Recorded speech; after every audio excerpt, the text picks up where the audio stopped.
travel, then really cut it. That means take it out of the budget. I didn't get the support to do that.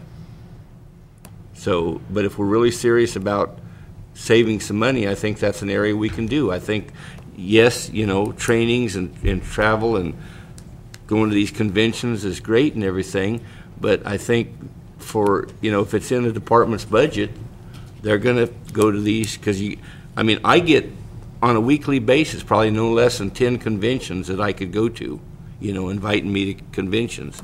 And as far as I'm concerned, to me, they just go in a trash can. But, you know, if you have it in your budget, I guess you're going to send somebody to do that traveling.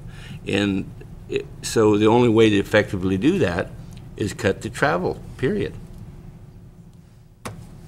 Which we didn't have the support to do that this year. Okay. Mr. CEO. Thank you, Mr. Chair. While I acknowledge the role of the department heads, and I think everyone did a terrific job of managing cash over the last month, I agree with Supervisor Delbar. The overall travel expenditures has raised awareness in my own mind about some of the choices department heads are making. We will be talking about that again Wednesday at our monthly department head meeting. Questions that have arisen, and it goes across the board, but sometimes I think more people are going than need to go in training. I would much prefer that one person go and train others. I think that's a problem that I'm seeing more and more. Some of the funds, department heads are doing a good job. They're utilizing the training funds that are available through them that have been negotiated. But I think there are judgment calls that need to be made during these difficult financial times. And I will be stressing with the department heads, if it is absolutely critical who goes, what number of people go, and what expenses they're concurring, because there have been some issues that I particularly have seen that I question in my own mind whether it was an appropriate expenditure and use of county time. So we will be following up on that. And also, there's a few of us that are just untrainable. Recognize. Holdover attorneys. Yeah. Supervisor Smith. Thank you, Mr. Chair. Ms. Wyatt, budget unit number 2060, the grand jury, I believe these comments on the right, although I want to clarify your comments under explanation of the budget issues.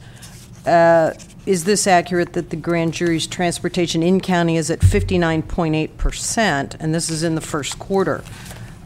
You know, someone in the executive office, I believe, is that accurate?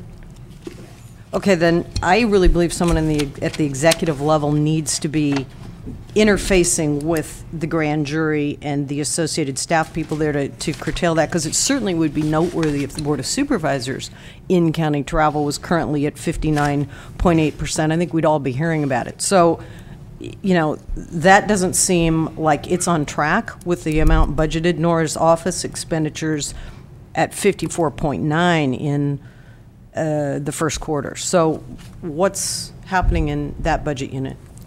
To the CEO. Thank you, Mr. Chair. We are monitoring the grand jury's budget extensively. Part of the high cost of the 58%, their annual training that's done on the 1st of July occurs in the first quarter. So those expenditures are higher than we would ordinarily see throughout the year. We recently had a meeting with the grand jury foreman, Jennifer, myself, and county council, in which we proposed some changes to their reimbursement schedule we think will help reduce some of their costs. They also have been conducting some of their meetings on the coast to avoid the travel back and forth. We have gone on record with stating to the grand jury that they are like any other county department. They are given a budget by the Board of Supervisors, and we expect them to live within that budget which the board affords them. Supervisor Pinchas? Well, also there's the point that what can we do about any budget that overruns? Department heads can be held personally responsible for any budget overruns. Okay. To the public, any comment on the state budget or the first quarter county summary? Any public comment? Okay. All right. I don't believe this takes any action. It's just a receipt of a report. So, Ms. Wyatt, thank you very much. Thank you.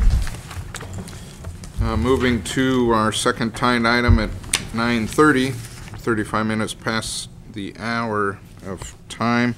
Discussion possible adoption of recommended premium increase for employee health plan for calendar year '09 to the Human Resources Agency. Good morning, Mr. Chair, Supervisors. You have before you the Aon Consulting report, and I want to bring you up to date as what brought us here today. In May of this year, it was agreed that the following would take place. A year-end reconciliation of the health plan would be reviewed at the close of the fiscal year. Mercer, our current health plan consulting firm, would provide a premium projection for plan year '09 and using the reconciled number. And finally, an independent third-party actuary would perform an actuary evaluation on the projected premium provided by Mercer. So what you have in front of you is that report. The internal reconciliation determined that the plan as of January 1, '08 was in a $1.5 million cash deficit. However, fortunately,